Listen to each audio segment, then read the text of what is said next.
डर के बावजूद कार्य करने का साहस हम कहां से पा सकते हैं?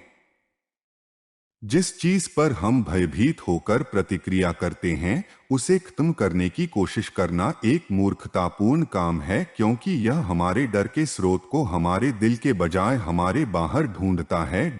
नेतृत्व का अभ्यास करना, दूसरों को अनिश्चितता की स्थिति में उद्देश्य प्राप्त करने में सक्षम बनाना, दिल, सिर और हाथों को शामिल करने की आवश्यकता है।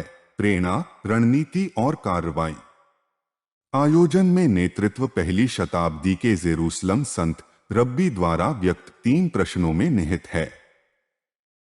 हिलेल, अगर मैं अपने लिए नहीं हूं तो मैं कौन हूं? जब मैं केवल अपने लिए हूं तो मैं क्या हूं? और अगर अब नहीं तो कब? सार्वजनिक कथा मूल्यों को क्रियान्वित करने का एक नेतृत्व अभ्यास है। यह इस तथ्य पर आधारित है कि मूल्यों का अनुभव भावनात्मक रूप से किया जाता है। इस प्रकार वे कार्य के योग्य और कार्य करने की क्षमता के स्रोत हैं। जब हम कोई कहानी सुनाते हैं तो हम श्रोता को अपने साथ उसके समय और स्थान में प्रवेश करने, हम जो देखते हैं उसे देखने, जो हम सुनते हैं उसे सुनने, जो हम महसूस करते हैं उसे महसूस करने में सक्षम बनाते हैं। एक कहानी भय, आशा और चिंता का संचार करती है, और क्योंकि हम इसे महसूस कर सकते हैं, हम नैतिकता को केवल एक अवधारणा के रूप में नहीं, बल्कि अपने दिल की शिक्षा के रूप में प्राप्त करते हैं। यही कहानी की ताकत है। कहानियां हमें सही तरीके से कार्य करना सिखाती हैं। वे केवल उदाहरण और उदाहरण नहीं हैं। जब उन्हें अच्छी तरह से बताया जाता है तो हमें बात का अनुभव होता है और हमें आशा महसूस होती है। यह वह अनुभव है, न कि शब्द, जो हमें कार्य करने के लिए प्रेरित कर सकते हैं। क्योंकि कभी कभी यही मुद्दा होता है, हमें कार्य करना होता है। कथा हमें उन मूल्यों को संप्रेषित करने की अनुमति देती है जो हमारे द्वारा चुने गए विकल्पों को प्रेरित करते हैं। आख्यान मूल्यों के बारे में बात नहीं कर रहा है, बल्कि कथात्मकता मूल्यों का प्रतीक और संचार करती है।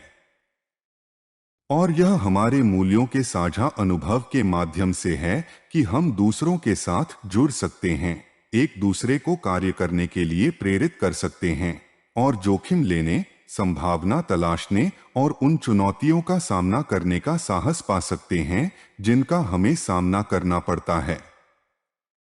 स्वयं की कहानियां चुनौतीपूर्ण हो सकती हैं, क्योंकि सामाजिक परिवर्तन में भागीदारी अक्सर आलोचनात्मकता और आशा के भविष्यवाणी संयोजन से प्रेरित होती है। व्यक्तिगत रूप से इसका मतलब यह है कि अधिकांश प्रतिभागियों के पास दुनिया के दर्द और दुनिया की आशा दोनों की कहानियां हैं, और अगर हमने अपने दर्द की कहानियों के बारे में बहुत अधिक बात नहीं की है तो इसे प्रबंधित करना सीखने में थोड़ा समय लग सकता है। हम में से कुछ लोग सोच सकते हैं कि हमारी निजी कहानियां मायने नहीं रखती, दूसरों को कोई परवाह नहीं होगी, या कि हमें अपने बारे में बहुत अधिक बात करनी चाहिए। इसके विपरीत, यदि हम सार्वजनिक कार्य करते हैं तो हमारी जिम्मेदारी है कि हम अपने बारे में सार्वजनिक विवरण दें। हम कहां से आए हैं, हम जो करते हैं वह क्यों करते हैं, और हम सोचते हैं कि हम कहां जा रहे हैं। सार्वजनिक नेतृत्व की भूमिका में वास्तव में हमारे पास अपनी कहानी बताने के बारे में कोई विकल्प नहीं है। यदि हम अपनी कहानी नहीं लिखते हैं तो अन्य लोग लिखेंगे, और वे हमारी कहानी ऐसे तरीकों से बता सकते हैं जो शायद हमें पसंद न आए। लोग यह सोच कर आते हैं कि उनके पास घाटा है और वे उन संपत्तियों को हासिल करने के लिए प्रशिक्षण में आ रहे हैं जो उनके पास नहीं हैं। वे यह महसूस करते हुए चले जाते हैं कि दुनिया में प्रभाव डालने में सक्षम होने के लिए उनके पास अपने जीवन का अनुभव है।